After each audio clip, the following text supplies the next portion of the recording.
তাই চাষিদের আমাদের কথা শুনতে হইবে। কিন্তু ওরা তো ধান আলু এসবের চাষ করে জীবন ধারণ করে, তোমাদের জন্য কেন শুধু শুধু রেশম চাষ করা হবে? বেশি কথা বলে এখনই গুলি করে সবাইকে উড়িয়ে দেবো। বাবা, তোমাদের এত সাহস হলো কি করে? শোনো গোপাল, আমি এখন রাজা, বুঝেছো? আপনার শয়তানি আমার আরো আগেই বোঝা উচিত ছিল। মন্ত্রী এত বড় শয়তান! কৃষ্ণচন্দ্র, তুমি ভাগো, আমি এখন রাজা। বাকিরা সবাই যে যার পদে আছো তাই থাকবে। শুধু তুমি তোমার স্ত্রী, যিনি এখনো নিজেকে রানী ভাবছেন, তাকে আর এই গোপাল ভাঁড়কে নিয়ে এক্ষুনি প্রাসাদ ছেড়ে চলে যাও। ওরে শয়তান, এই দিন পাল্টে যাবে। চলুন মহারাজ, আপনি আর রানীমা আমার মতো গরিবের কুটিরেই না হয় কিছুদিন রইলেন। চাল ডালের অভাব হবে না মহারাজ। প্রণাম মহারাজ। কলকাতা থেকে একজন পত্রবাহক এসেছেন। পত্রবাহক? ঠিক আছে, তাকে ভেতরে আসতে বল। কিসের আবার পত্র, তাও আবার সেই সুদূর কলকাতা থেকে? প্রণাম মহারাজ। কলকাতা থেকে ইংরেজ বাহাদুর আপনাকে একটি পত্র প্রেরণ করেছেন। বেশ বেশ, দেখি দেখি পত্রখানি।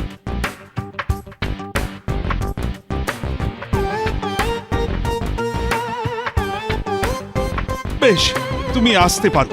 গিয়ে ইংরেজ বাহাদুরকে বলো যে মহারাজ যথেষ্ট আনন্দিত হয়েছেন। প্রণাম মহারাজ। কিসের বার্তা মহারাজ? আরে এসো এসো গোপাল, তোমার কথাই তো হচ্ছিল। ভালো কথা কি হচ্ছিল মহারাজ? না, খুব ভালো কথা হচ্ছিল না। আসলে তোমার দেরি দেখে আমাদের মন্ত্রী খুব চিন্তা করছিল। হ্যাঁ, আমার দেরি দেখলে মন্ত্রী মশাই একটু বেশি চিন্তা করে বইকি। আহ, আহ, আহ, আহ, আহ।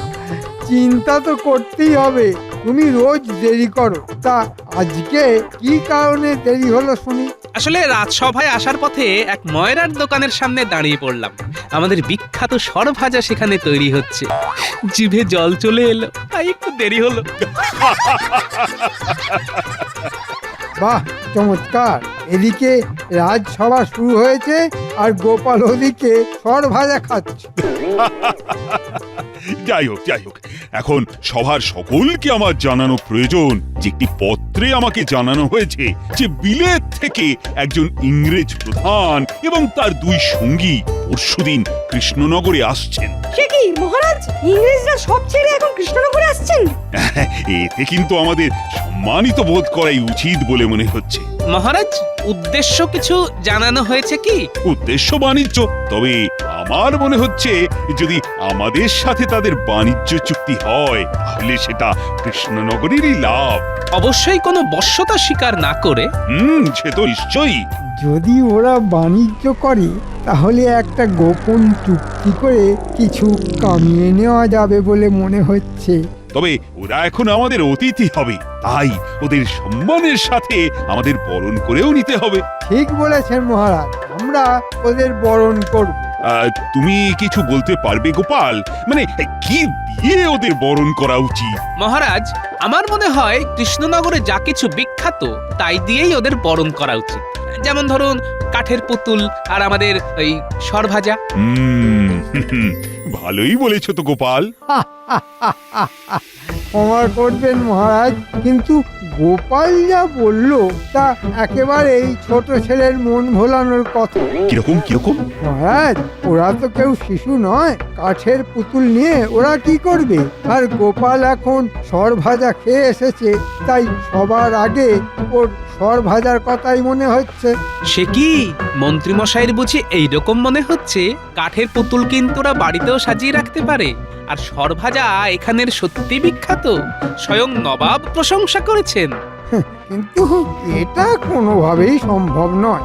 আমার কাছে এটা একদম শিশু সুলভ। তাহলে কি করতে বলো? মহারাজ, আমাদের এখানে তো রেশম যথেষ্ট উৎপন্ন হয় আর আমাদের শিল্পীরাও যথেষ্ট ভালো কাজ করছে। আমরা তো ওদের তিনজনকে উত্তরীয় পরিয়ে বরণ করতে পারি। এত খরচা করবার কি মানে আমি তো বুঝতে পারছি না মহারাজ। রেশম তো যথেষ্ট দামি জিনিস। কিন্তু রেশম যথেষ্ট উৎপন্ন হয় মহারাজ। পণ্ডিত একদম ঠিক কথা বলেছে। আমরা উত্তরীয় দিয়েই ওদের বরণ করব। আর মহারাজ, আমার বিনীত অনুরোধ, আপনার কাছে যে রাজ্যের মন্ত্রী হয়ে আমি ওদের উত্তরীয় পরিয়ে বরণ করব। বেশ, তবে তো আর মাত্র দুদিনের অপেক্ষা। আমাদের শিল্পীদের বলা হোক ভালো করে তিনখানি উত্তরীয় বানাতে। রাজ্যের মন্ত্রী ইংরেজদের সেগুলো পরিয়ে বরণ করবে। মন্ত্রীর লক্ষণ তো ভালো ঠেকছে না।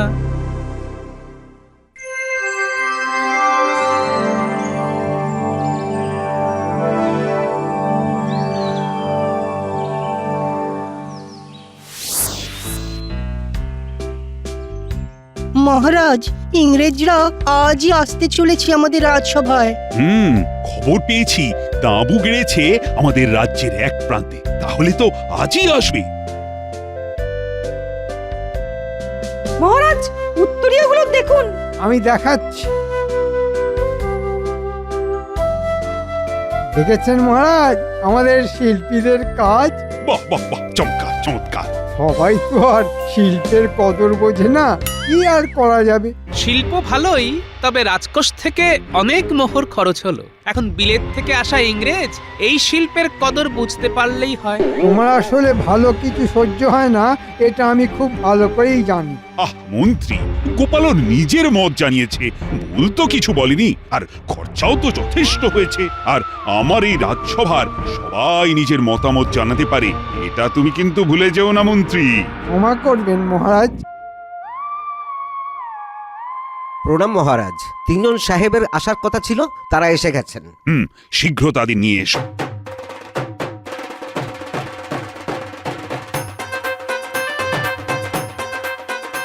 নমস্কার মহারাজ, আমরা অনেক দূর থেকে আসিয়াছি। আমি জানি জানি জানি মন্ত্রী। আগে হ্যাঁ মহারাজ।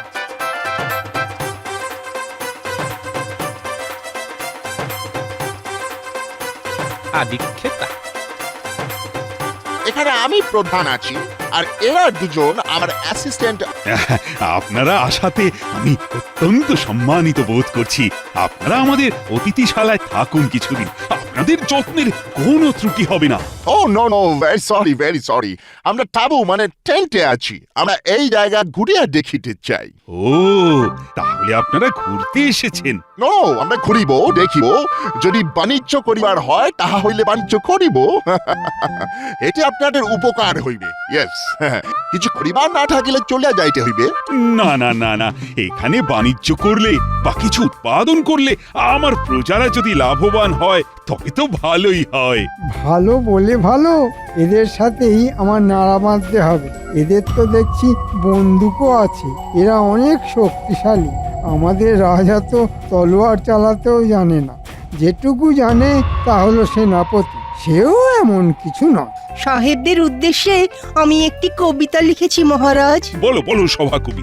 বাণিজ্য বসতি লক্ষ্মী, বিলেত থেকে এলো পরিযায়ী পক্ষী, বরিনু তাকে দিয়ে উত্তরীয়, সাহেব তোমরা আমাদের সম্মানীয়। Oh good, very good, very good. সম্মানীয়, সম্মানীয়।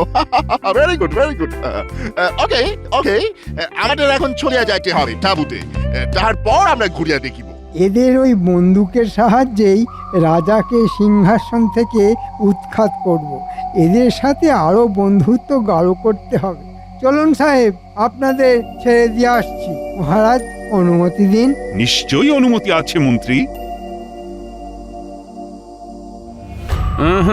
মন্ত্রীর ভাবগতিক তো একেবারেই ভালো ঠেকছে না। ইংরেজদের সাথে একটু বেশি ভাব দেখাচ্ছে, যা আমাকে ভাবাচ্ছে।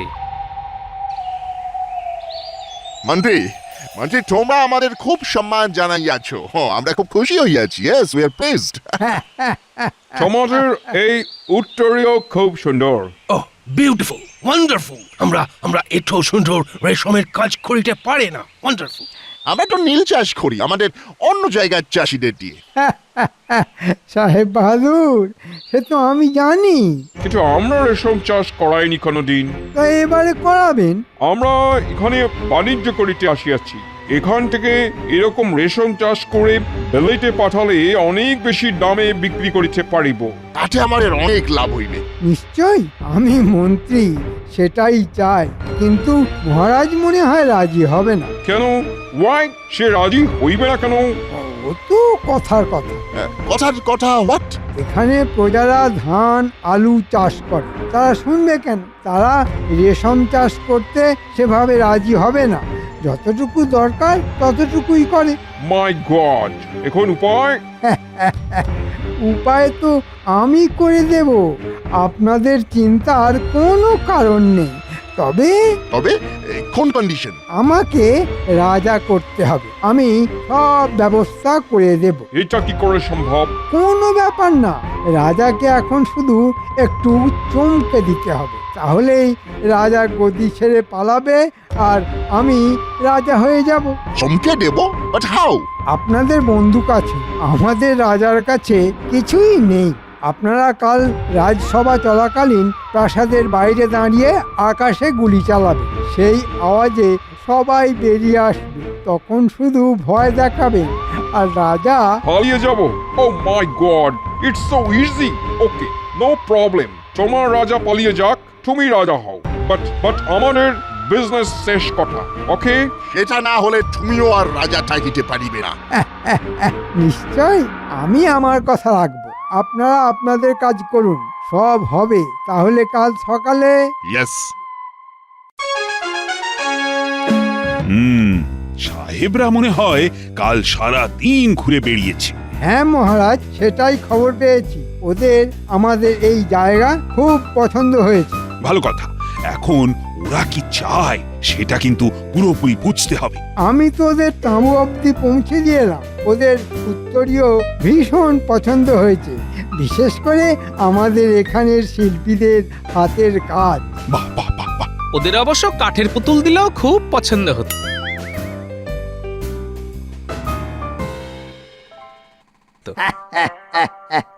আর কিছু গোপালের না বলাই ভালো।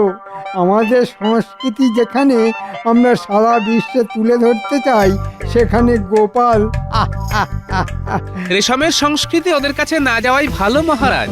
বেশি ভালো লাগলে আবার আমাদের চাষিদের দিয়ে শুধু রেশমই না চাষ করাতে চায়। সে কি, এটা তোমার কেন মনে হলো গোপাল? কি হলো মহারাজ? এই শিগগিরই সবাই বাইরে যাও। কিসের আওয়াজ? আমাকে তো ব্যাপারটা দেখতেই হচ্ছে।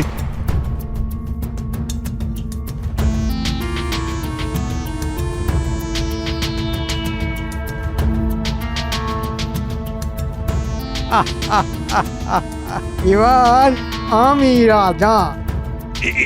এসব কি ব্যাপার? এক্ষুনি প্রাসাদ থেকে চলে যাও, তুমি আর রাজা নও। কি এসবের অর্থ কি? আমরা এখানে তুঁতে গাছের চারা দিয়ে রেশমের চাষ করব, আর তুমি সে কাজে বাধা দান করতে পারবে না। যে চাষ করবে না তার ঘর জ্বালিয়ে দেবো। সর্বনাশ! এই চাষিদের আমাদের কথা শুনতে হইবে। কিন্তু ওরা তো ধান আলু এসবের চাষ করে জীবন ধারণ করে, তোমাদের জন্য কেন শুধু শুধু রেশম চাষ করা হবে? বেশি কথা বলে এখনই গুলি করে সবাইকে উড়িয়ে দেবো। বাবা, তোমাদের এত সাহস হলো কি করে? শোনো গোপাল, আমি এখন রাজা, বুঝেছো? আপনার শয়তানি আমার আরো আগেই বোঝা উচিত ছিল। মন্ত্রী এত বড় শয়তান! কৃষ্ণচন্দ্র, তুমি ভাগো, আমি এখন রাজা।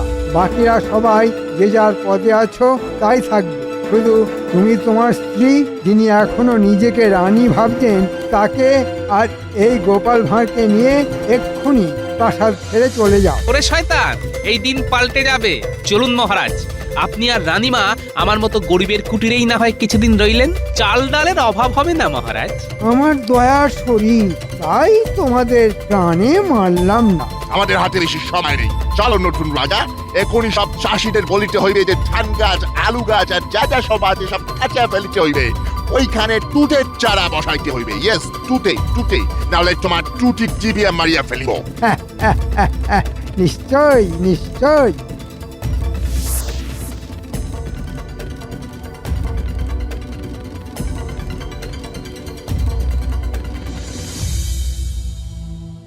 আসুন মহারাজ, আসুন রানীমা, কোনো চিন্তা করবেন না। এখানে আপনাদের হয়তো একটু কষ্ট হবে, কিন্তু মনে রাখবেন এ আপনার নিজেদের গৃহের মতোই। গোপাল, তোমার মতো একজনকে আমি পেয়েছি যে চরম বিপদে আমার পাশে থাকলো।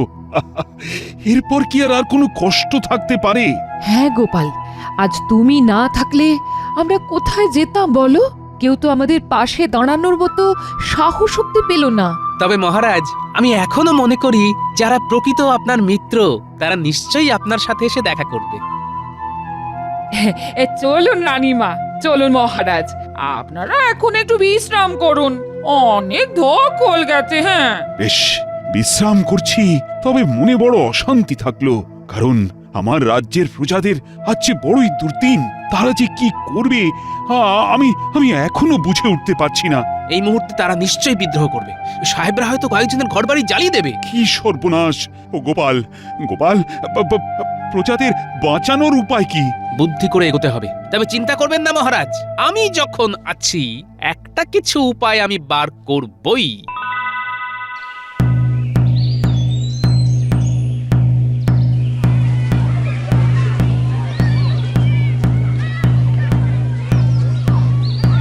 সবাই শোনো, সবাই শোনো, আজ থেকে তোমাদের চেনা মন্ত্রী মশাই আর মন্ত্রী নন, উনি এখন এই কৃষ্ণনগরের রাজা। আজ থেকে তোমাদের আর ধান, আলু, সবজি চাষ করতে হবে না, তোমাদের তুঁতে গাছের চারা দেওয়া হবে, তোমরা শুধু তুঁতে চাষ করবে। প্রত্যেককে রাজার নির্দেশ মানতে হবে, অমান্য করলে ঘোরতর শাস্তি জুটবে কপালে। শোনো, শোনো, শোনো। তোমাদের চিন্তা নাই, আমরা তোমাদের থেকে রেশম নিয়ে নিব, তার বদলে তোমাদেরকে খেতে দেওয়া হইবে। ইয়েস, আমরা এইসব মানবো না, একে রাজা বলে আমরা মানি না। আমাদের আমাদের রাজা কোথায়? হ্যাঁ হ্যাঁ, আমরাও মানবো না। আমাদের ফসল আমরা ফলাবো, জোর করতে পারবে না। যে যে বিদ্রোহ করবে তাদের বন্দি করা হবে। ওই দুজনকে বন্দি করো।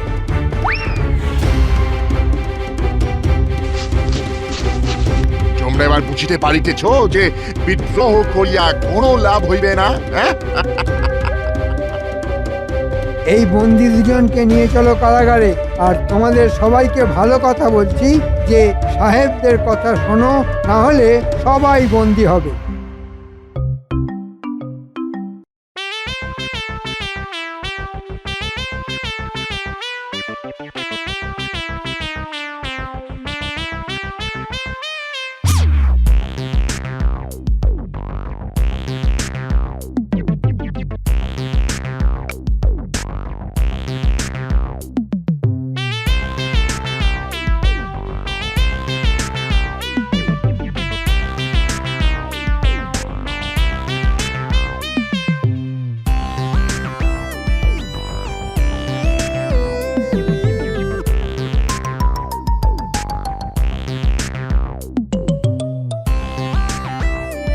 ভালো হয়েছে, তোরা সব একসাথে আছিস। তোদের সাথেও আমার গোপন কথা আছে। গোপন কথা? কি গোপন কথা দাদু, বলো না। আহা, গোপন কথা কি সবার সামনে বলতে আছে নাকি? এই বলি, কি এমন গোপন কথা যে আমার সামনে বলতে পারো না? মরণ!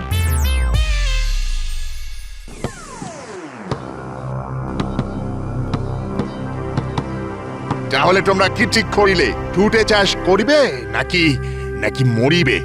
করব। Very good, very good. তোমরা আজ থেকেই কাজ শুরু করিয়া দাও।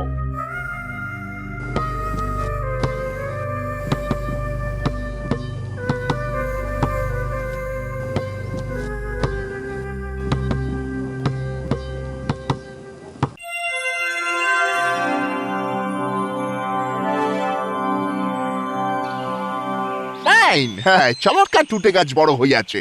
চলো ভিতরে ঢুকে দেখি আসি। Alright. My god, what is this? উফ, বিচুটি! বিচুটি? টুটে কিভাবে বিচুটি হয়ে গেল? আউচ, আউচ, ও আউ, ইচিং, Out from here! Out!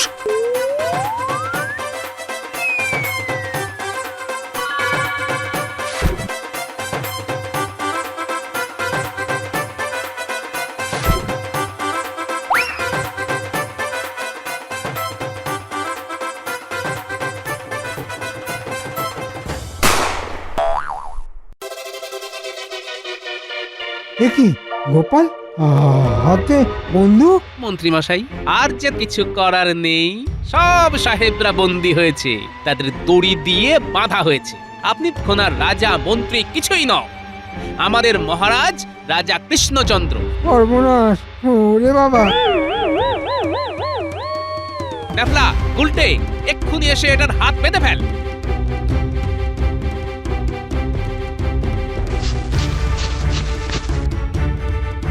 হ্যাঁ, মহারাজ, মহারাজ, আমার ভুল হয়ে গেছে, আমাকে ক্ষমা করে দিন। এরকম ভুল আর হবে না। আমি মন্ত্রী আছি আর আর আপনি রাজা। তুমি যা করেছো তাতেই রাজ্যের প্রজারাই তোমাকে শাস্তি দেবে, আমার আর কিছুই বলার নেই। আর গোপালের অসাধারণ বুদ্ধির কাছে তোমার শয়তানি হেরে গেল, এইটুকুই শুধু বলতে পারি। তুতে গাছের সাথে বিছুটি গাছের চারাও বসানো হয়েছিল মন্ত্রী, আর সেই বিছুটি জঙ্গলে এখন আপনাকে ফেলা হবে। ওরে বাবা রে, ওরে বাবা রে!